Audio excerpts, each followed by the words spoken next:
नमस्कार दोस्तों, स्वागत है आप सबका आपके अपने चैनल हिंदी साहित्य चर्चा पर। दोस्तों आज हम लोग देखेंगे हिंदी साहित्य में लघु प्रसाद के नाम से प्रसिद्ध जगदीश चंद्र माथुर जी का संक्षिप्त जीवन परिचय, उनकी रचनाओं को याद करने की बहुत ही सिंपल सी ट्रिक भी। तो दोस्तों जगदीश चंद्र माथुर जी का जन्म 16 जुलाई 1917 को उत्तर प्रदेश के बुलंदशहर के खुर्जा नामक शहर में हुआ था। इनकी मृत्यु 14 मई 1978 में हुई थी। इनकी प्रारंभिक शिक्षा खुर्जा में और उच्च शिक्षा यूइंग क्रिश्चियन कॉलेज इलाहाबाद और प्रयाग विश्वविद्यालय में हुई थी।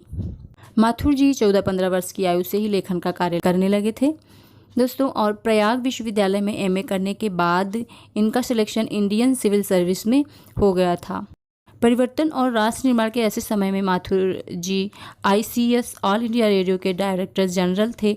उन्होंने ही एआईआर का नामकरण आकाशवाणी किया था।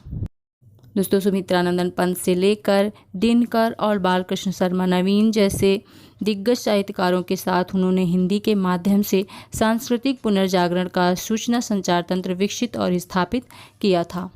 तो ये थे उनके जीवन परिचय से संबंधित कुछ महत्वपूर्ण तथ्य। दोस्तों हम लोग देखेंगे माथुर जी की रचनाएं। तो रचनाओं में सबसे पहले हम लोग देख लेते हैं इनके नाटक, क्योंकि इनकी प्रसिद्धि का आधार इनके नाटक ही हैं। तो इनका पहला नाटक है कोणार्क, जो कि 1951 ईस्वी में प्रकाशित हुआ था। कोणार्क में इन्होंने सृजनात्मकता एवं विध्वंस, नई व पुरानी पीढ़ी का संघर्ष चित्रित किया है।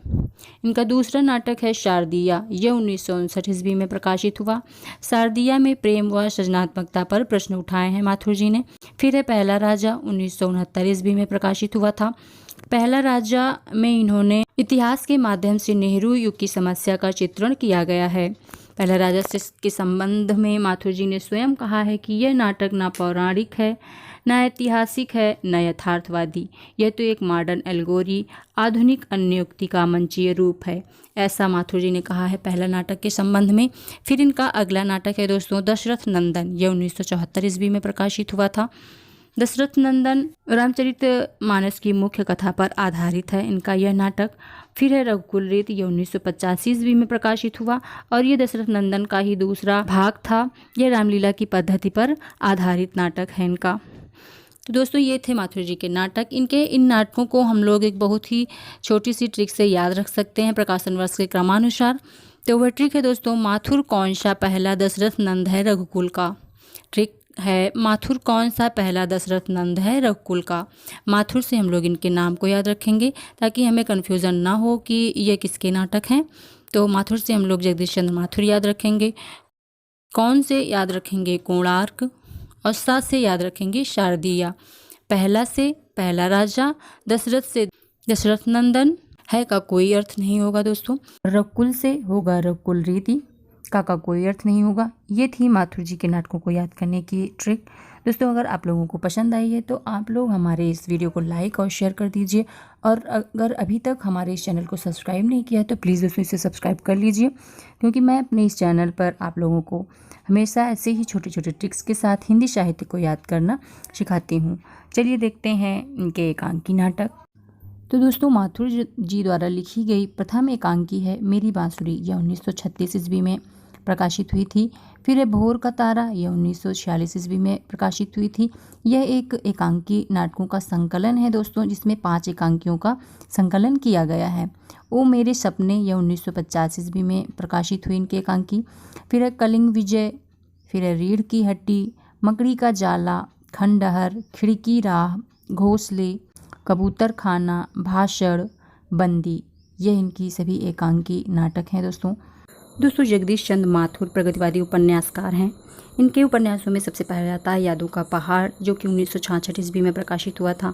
फिर है इनका धरती धन्ना अपना, यह 1972 ईस्वी में प्रकाशित हुआ और इसमें पंजाब के ग्रामीण दलित जीवन पर चित्रण किया गया है। आधा पुल 1973 ईस्वी में प्रकाशित हुआ। यह उपन्यास इनका युद्ध की विभीषिका का जीवंत अंकन प्रदर्शित करता है।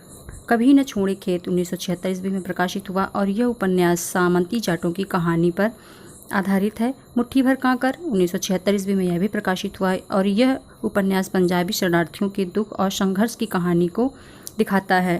टुंडरलाट इनका 1978 ईस्वी में प्रकाशित हुआ उपन्यास। इसमें अस्थायी कमीशन प्राप्त सैनिक सुनील की प्रेम कथा का वर्णन किया गया है।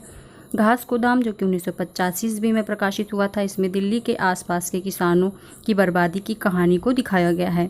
नरक कुंड में वास जो कि 1974 ईस्वी में प्रकाशित हुआ। यह धरती धन न अपना उपन्यास का ही विस्तार है। लाट की वापसी जो कि 2000 में प्रकाशित हुआ, यह टुंडा लाट उपन्यास का विस्तार है। जमीन तो अपनी थी, यह 2001 में प्रकाशित हुआ और इसमें दलित जीवन की कथा दिखाई गई है। 210 तस्वीरें रेखा चित्र है माथुर जी का। जिन्होंने जीना जाना, यह माथुर जी का संस्मरण है। दोस्तों, माथुर जी के जीवन परिचय में बताते समय एक पॉइंट रह गया था जो कि बहुत ही इंपॉर्टेंट है, मैं आप लोगों को बता देना चाहूँगी कि 1944 ईस्वी में बिहार के सुप्रसिद्ध सांस्कृतिक पर्व वैशाली महोत्सव का बीजारोपण भी माथुर जी ने ही किया था। इन्हें सम्मान मिले थे, विद्या भारती की उपाधि से विभूषित किया गया था, कालिदास अवार्ड मिला था, बिहार राजभाषा पुरस्कार से भी ये सम्मानित किए गए थे माथुर जी। तो ये था जगदीश चंद्र माथुर जी से संबंधित आज का हमारा वीडियो। दोस्तों, अगर आप लोगों ने हमारी इस वीडियो को अभी तक लाइक और शेयर नहीं किया तो प्लीज़ दोस्तों इसे लाइक और शेयर कर दीजिए, और हमारे चैनल को सब्सक्राइब नहीं किया तो प्लीज़ इसे सब्सक्राइब कर लीजिए। फिर जल्दी मिलेंगे अपने नए वीडियो में नई ट्रिक के साथ। तब तक के लिए नमस्कार दोस्तों।